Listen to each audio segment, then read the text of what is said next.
پر جب وہ بارش پڑتی ہے تو وہاں سے بدبو آنا شروع ہو جاتی ہے. آتی ہے کہ نہیں؟ یہ بارش جب کھیتی میں برسے تو وہاں سے گندم اور مکئی آ رہا ہے، سبزیاں نکل رہی ہیں. اور یہ بارش جب گندگی کے ڈھیر پہ برسے تو وہاں سے کیا خوشبو آتی ہے یا بدبو آتی ہے؟ بدبو آتی ہے. کیڑے پیدا ہو جاتے ہیں، مچھر پیدا ہو جاتے ہیں، بیماریاں پیدا ہو جاتی ہیں. پتہ یہ چلا کہ برسانے والے نے تو بارش یکساں برسائی ہے. سبحان اللہ. برسانے والے نے بارش سمجھنے کی کوشش کیجئے گا. نور اس کا آج بھی اتر رہا ہے، نور کی بارش آج بھی ہو رہی ہے، نگاہ کرم آج بھی ہو رہی ہے. لیکن آگے جیسا جیسا برتن ہے ویسا ویسا ریزلٹ نکل رہا ہے. سبحان اللہ. سبحان اللہ. سمجھیں کہ نہیں؟ سمجھ. قرآن کی اس آیت کے اندر بہت بڑا پیغام ہے کہ اگر ڈھیر بنا دیا ہے تو نے اپنے قلب کو تو وہاں سے بدبو نکلے گی. اور اگر تو نے اپنے قلب کو میرے ذکر سے، میری عبادت سے، میری معرفت سے پاک کر دیا ہے تو جب اس کی تجلی آئے گی تو پھر یہ دنیا کے معاملات یہ پردہ نہیں رہتے.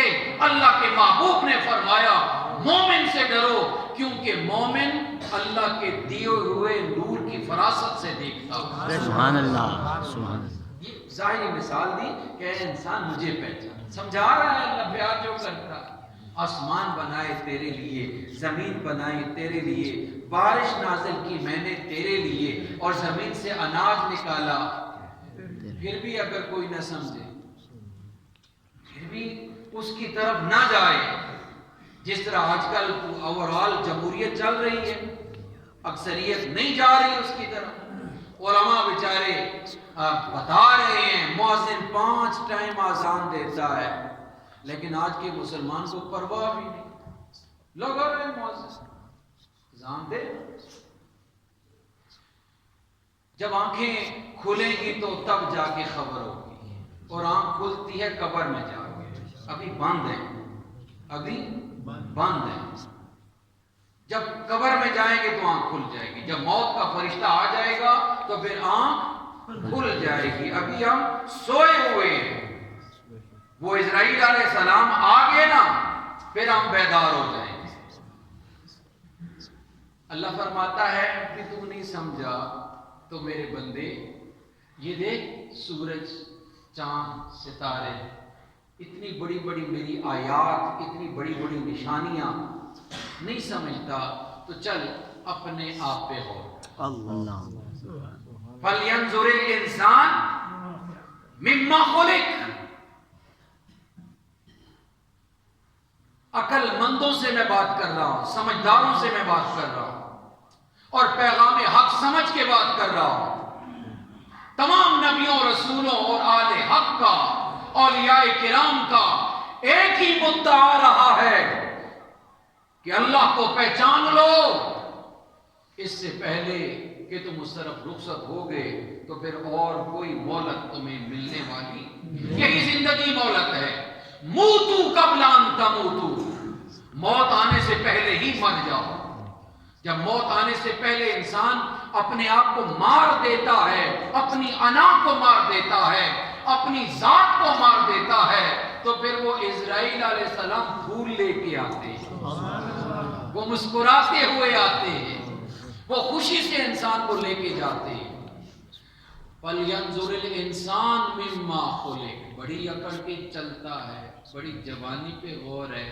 آذان ہونے کے باوجود بھی تو مسجد نہیں آتا، علماء کی خطابات اور تبلیغیں سننے کے باوجود بھی تجھ پر کوئی اثر نہیں ہوتا. تو بڑی عقل رکھتا ہے.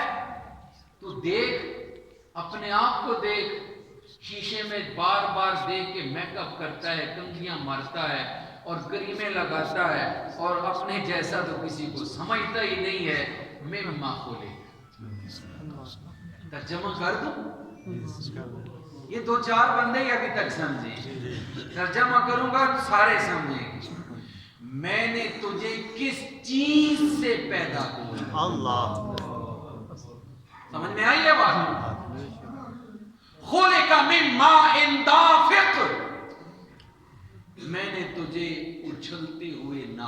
قطرے سے بھی۔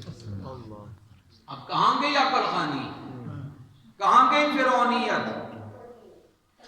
وہاں اس خلق من ماء دافق، اور اللہ نے پھر پوری وضاحت سے بتایا یخرج من بین الصلب والترائب، جو میں نکالتا ہوں تمہارے باپوں کی صلبوں سے اور کہاں تک لے کے جاتا ہوں، اور اگر لباس کے ساتھ وہ لگ جائے تو لباس پاک رہتا ہے، وجود کے ساتھ لگ جائے تو کیا وجود پاک رہتا ہے؟ او انسان، اللہ کہتا ہے آنا میری طرف، میں تجھے سمجھا رہا ہوں، میں تجھے بتا رہا ہوں کہ یہی زندگی ہے، یہی وقت ہے، بالآخر تو نے پلٹ کر واپس میری بارگاہ میں آنا ہے۔ اور اگر تو نے کچھ پہچان لیا، یہ علماء کرام ہمیں بتاتے ہیں کہ جب بندہ فوت ہو جاتا ہے، قبر میں جب رشتہ دار بہن بھائی اقربا دوست یار چھوڑ کے چلے جاتے ہیں تو سب سے پہلا سوال کیا ہے جی؟ بولیے، جس نے مرنا ہے وہ بولے، سب نہیں مرنا ہے۔ یہ پہلا سوال یہی کیوں ہے جی؟ نجات کون سے سوال پر ہے یہ میرا عنوان نہیں ہے، لیکن پہلا سوال تیرا رب کون؟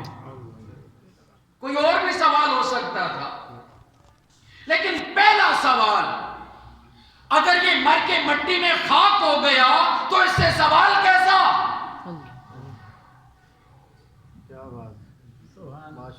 پتا چلا کہ بندہ مر کے مٹی میں خاک نہیں ہوتا، اگر خاک ہوتا تو بے شمار سینکڑوں حدیثیں اور قرآن کی آیات اس بات پر دال ہے کہ جب بندہ مر جاتا ہے تو قبر میں اس سے کوئی بات کرنے والا بات کرتا ہے، اور یہ بات سننے والا اس کے سوال کا جواب بھی دیتا ہے۔ جو مر کے مٹی میں خاک ہو جائیں وہ سن نہیں سکتے، وہ بول نہیں سکتے۔ حضرت عمر رضی اللہ تعالی عنہ نے بھی بدر کے بعد جب بڑے بڑے دجال مر گئے تھے تو ان سے مخاطب ہو کے کہا تھا، خود آقا علیہ الصلوۃ والتسلیم نے تقریر فرمائی، او ابو جہل، او عتبہ، او شیبہ، او خدائی کا دعویٰ کرنے والوں اور مجھے جھٹلانے والوں، بتاؤ میرے رب کا وعدہ سچا ہے کہ نہیں؟ حضرت عمر قریب پہنچے، عرض کیا یا رسول اللہ مر گئے ہیں۔ کیا ہے؟ مر گئے ہیں۔ مرے کون ہے؟ حضور کے دشمن، حضور کے دشمن، بس جو حضور کا دشمن ہے وہ ابو جہل ہی ہوتا ہے۔ ہر دور کا ابو جہل بھی ہوتا ہے، ہر دور کا یزید بھی ہوتا ہے، اور ہر دور کا حر بھی ہوتا ہے۔ کیا بات، کیا بات۔ حضور کا دشمن ہے، عتبہ حضور کا دشمن، شیبہ حضور کا دشمن، ابو جہل حضور کا دشمن۔ سرکار فرما رہے ہیں اور ان سے خطبہ ہو رہا ہے، بیان ہو رہا ہے۔ حضرت عمر فاروق رضی اللہ تعالیٰ نے عرض کیا یا رسول اللہ مر گئے، کیونکہ ایک ہی گڑھے میں سب کو پھینکا گیا، مر گئے یا رسول اللہ۔ لجپال کریم آقا نے فرمایا یہ تم زندوں سے زیادہ دیکھ بھی رہے ہیں، یہ تم زندوں سے زیادہ سن بھی رہے ہیں، لیکن اللہ کا اذن ہے، یہ جواب نہیں دے سکتے، یہ سن نہیں سکتے۔ لیکن جب بندہ قبر میں جاتا ہے تو پہلا سوال تیرا رب۔ ایک مسئلہ تو تھوڑی سی اس پہ میں نے وضاحت کر کے آگے بڑھتا ہوں، یہ پہلا سوال رب کون ہے، یہی کیوں ہے سوال جی؟ دنیا کے اندر تجھے اور مجھے اس رب نے بھیجا ہی اپنی پہچان کے لیے تھا، کہ تو نے اس کو پہچانا ہے کہ نہیں؟ اگر تو نے اسے پہچان لیا تو تو اپنی زبان سے کہے گا ربی اللہ، میرا رب۔ یہ مت گھبرانا میں تو ہند کو بولتا ہوں، میں تو گوجری بولتا ہوں، میں انگلش بولتا ہوں، میں اردو بولتا ہوں، سندھی پنجابی جتنی زبانیں وہ بولتا ہوں، ادھر مجھے عربی کیسے آ جائے گی؟ تو یہ گھبرا مت، تو ادھر کا ہے ہی نہیں، تیری اور میری اصل زبان عربی ہے، ہم ادھر کے ہے ہی نہیں ہیں، ہماری اصل زبان کون سی ہے؟ عربی ہے۔ ہم جنت سے آئے ہیں، اور اہل جنت کی زبان عربی ہے. اہل جنت کی زبان وہاں پہ خود آپ کی زبان سے نکلے گا ربی اللہ، سبحان اللہ، ربی اللہ، ربی اللہ. لیکن یہ وہ جواب دے گا کہ جس نے اسے اپنا رب مانا ہے، سبحان اللہ، جس نے اسے پہچانا ہے. جس نے پہچانا ہی نہیں، اللہ اکبر اللہ اکبر 5 وقت مؤذن آذان دیتا رہا کہ اللہ تجھے بلا رہا ہے، حی علی الفلاح، حی علی الصلاح، آجا کامیابی کی طرف، آجا فلاح کی طرف، آجا اللہ کی طرف. اللہ ہی سب سے بڑا ہے اور محمد اللہ کے رسول ہیں. 5 وقت مؤذن تجھے بلاتا رہا، تو اس کی طرف جاتا ہی نہیں ہے، تو تو کیا جواب دے گا ربی اللہ؟ اللہ، کون سے گھمنڈ میں ہے، کون سے غرور میں ہے، کون سے تکبر میں ہے، کون سی مستی میں ہے؟ وہ سارے کے سارے بت تو بیت اللہ سے مولا علی نے اٹھا کے باہر پھینک دیے تھے، لیکن فقط انہی بتوں کو پھینکنے کا حکم نہ تھا. جو اندر بت بیٹھا ہے سب سے پہلے اس کو مارنا ہے. بے شک، یہ انا والا بت، یہ غرور والا بت، یہ تکبر والا بت، یہ انانیت والا بت، یہ میں والا بت. میں، تو کون ہے؟ اللہ نے اسی لیے آپ کو اور مجھے کہا بول لا الہ الا اللہ، میں ہے ہی نہیں ہے. میں کی بات شیطان سے شروع ہوتی ہے. اس نے کہا تھا انا خیر منہ، انا کا معنی ہوتا ہے میں. جو میں بولتا ہے وہ شیطان والی بات کر رہا ہے. اللہ کہتا ہے کہ میں کو چھوڑ. اس مردود نے میں بولا تھا وہ آج تک مردود ہے. تو بول لا